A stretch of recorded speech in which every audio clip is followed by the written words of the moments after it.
नमस्ते दोस्तों, स्वागत है आप सभी का मेरे इस यूट्यूब चैनल में, जिसमें ईएसआई से संबंधित नवीनतम और अधिक जानकारी मैं आप तक पहुंचाने की कोशिश करता हूं।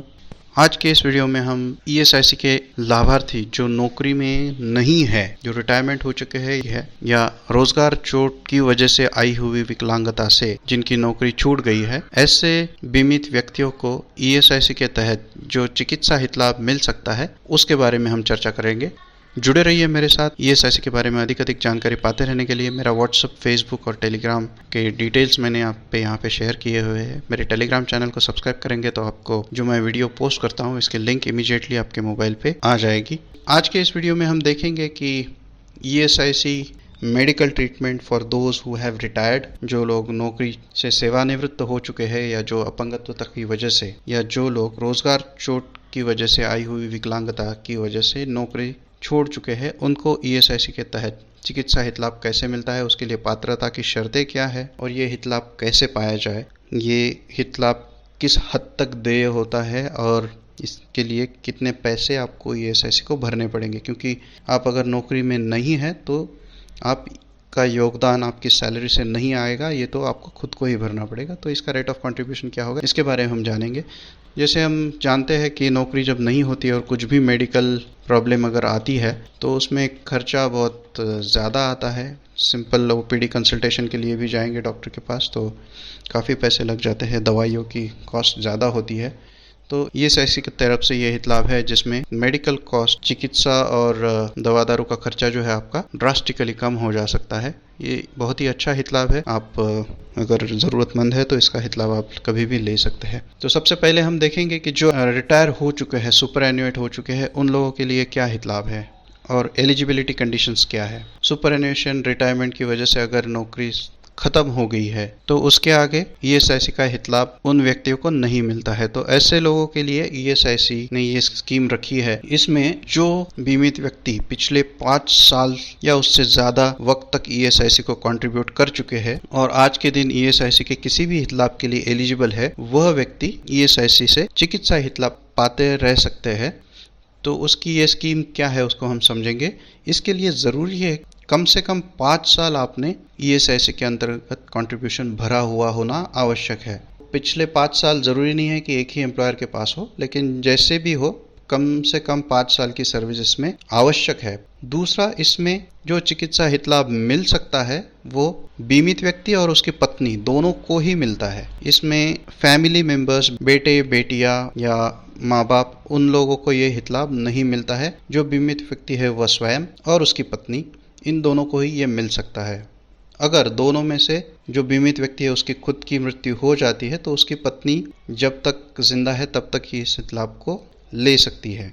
तीसरा, इसमें सुपर स्पेशलिटी हित लाभ नहीं मिलता है। इसमें ओपीडी कंसल्टेशन, दवाइयाँ, इतना ही हित लाभ मिल सकता है। लेकिन जैसे आप डायबिटीज़ की दवाई समझ लीजिए जो पूरे साल लेनी पड़ती है, अगर किसी को डायबिटीज़ है तो महीने की दवाई की कॉस्ट ही इसका एनुअल सब्सक्रिप्शन से ज़्यादा हो जाएगी।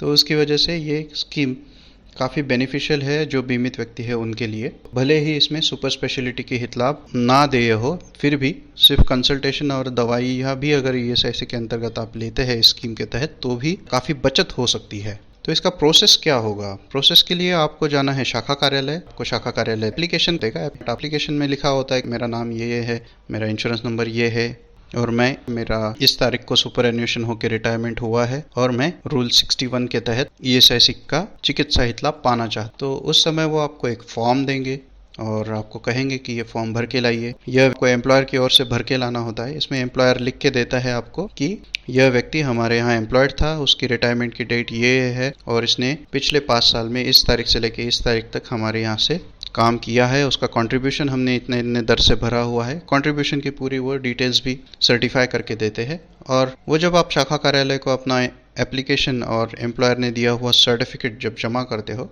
तो उसके आधार पे शाखा कार्यालय उसको स्क्रूटिनाइज करता है और आपको बताता है कि आपका क्लेम एक्सेप्टेबल है या नहीं है। अगर आपका क्लेम एक्सेप्टेबल है तो वो आपको बोलते हैं कि आपको 120 रुपये, 10 रुपये प्रति माह के हिसाब से 120 रुपये एक साथ एडवांस में जमा करने होते, कि जैसे आपको 20-21 के लिए अगर हित लाभ चाहिए तो आप जनवरी 20 में ही वो पैसा भर दोगे, दिसंबर तक आपका हित लाभ का कार्ड वैलिड रहेगा। फिर आप 21-22 के लिए अगर एक्सटेंड करना चाहते हो तो इसका भी एडवांस पैसा आपको 120 रुपये ब्रांच में पहला पीरियड एक्सपायर होने से पहले ही शाखा कार्यालय में जमा करना पड़ेगा। शाखा कार्यालय आपसे पैसे लेती है, आपको रसीद देती है और आपके नाम से एक सर्टिफिकेट इशू करती है डिस्पेंसरी के लिए, जिसमें लिखा हुआ है कि ये बीमित व्यक्ति इन्होंने रूल 61 के तहत अप्लाई किया था, उनको इस तारीख से लेके इस तारीख तक चिकित्सा हित लाभ देय है और आप वो दीजिए करके। फिर शाखा कार्यालय एक आइडेंटिटी कार्ड भी आपको इशू करता है, या आपके पुराने आई कार्ड पे भी वो स्टैंप मार के दे सकता है कि सिर्फ मेडिकल बेनिफिट के लिए या सिर्फ चिकित्सा हित लाभ के लिए एलिजिबल इस तारीख से लेके इस तारीख तक, इस तरह से उसमें सर्टिफिकेट लिखा हुआ होता है या स्टैंप लगाया हुआ होता है। वो आइडेंटिटी कार्ड लेके जब भी आप डिस्पेंसरी में जाओगे तो आपको चिकित्सा हित लाभ जो इस स्कीम के अंतर्गत देय है वो मिल पाएगा। तो सिंपल प्रोसेस है, शाखा कार्यालय में जाकर अगर आप रूल 61 के तहत चिकित्सा हित लाभ की मांग करते हो तो ये सब प्रोसीजर आपको करनी पड़ेगी और चिकित्सा हित लाभ शुरू हो जाएगा। अब हम देखेंगे रोजगार चोट की वजह से विकलांग हुए हैं और जिनको नौकरी नहीं है, वो लाभार्थी स्थायी अपंगत्वता हित लाभ के अंतर्गत ईएसआईसी से पेंशन ले रहे हैं आज की डेट में, उनको इस स्कीम के तहत कैसे लाभ मिलता है, इसे रूल 60 कहते हैं। रूल 60 के अंतर्गत अगर चिकित्सा हित लाभ लेना है तो उसके लिए ज़रूरी है कि आप ईएसआईसी के स्थायी अपंगत्वता हित लाभ के लाभार्थी हो। आपको पीडीबी का पेंशन शुरू हुआ होना चाहिए। जिस दिन आप एप्लीकेशन दे रहे हो उस दिन ज़रूरी है कि आप ईएसआईसी से परमानेंट डिसेबलमेंट या स्थायी अपंगत्वता का हित लाभ या पेंशन पा रहे हो। ऐसी व्यक्ति, जैसे मैंने पहले बताया कि शाखा कार्यालय को जाके एक निवेदन देगी कि मैं रोजगार चोट की वजह से आहत हूँ, अब मैं कहीं पे भी काम नहीं कर रहा हूँ या मुझे नौकरी नहीं है, मैं ईएसआईसी के तहत अपंगत्वता हित लाभ इस तारीख से पा रहा हूँ, मेरी रोजगार चोट इस तारीख को हुई थी और मुझे ये हित लाभ दिया जाए।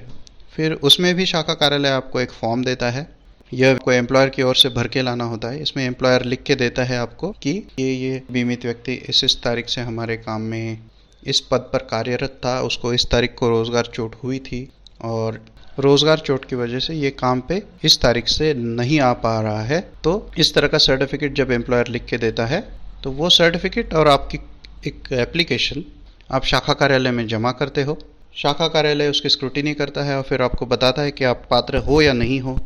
अगर आप पात्र पाए गए तो शाखा कार्यालय आपसे 120 रुपये एडवांस में लेता है और 1 साल के लिए आपको चिकित्सा हित लाभ के लिए पात्र का एक आइडेंटिटी कार्ड स्टैंप लगा के आपको देगा। अब उसके आधार पे आप ईएसआईसी के डिस्पेंसरी में जाके चिकित्सा हित लाभ ले सकते। इसमें भी जो बीमित व्यक्ति है वो खुद और उसकी पत्नी 2 ही लोग एलिजिबल रहेंगे। फैमिली मेंबर्स को इसमें बेनिफिट या चिकित्सा हित लाभ नहीं मिलता है। बेटे बेटियां, पिताजी माताजी, उनको ये हित लाभ नहीं मिलेगा। इस स्थायी अपंगत्वता हित लाभ पाने वाले व्यक्तियों के लिए 5 साल की कंट्रीब्यूटरी सर्विस या 5 साल तक कंट्रीब्यूशन भरा हुआ होना आवश्यक नहीं है। ज़रूरत नहीं है कि आप कितने पहले से काम कर रहे हो। रोजगार चोट की वजह से आप परमानेंटली डिसेबल्ड हो चुके हैं, आपको ईएसआईसी से पेंशन मिल रहा है और आप काम पे नहीं जा रहे हो।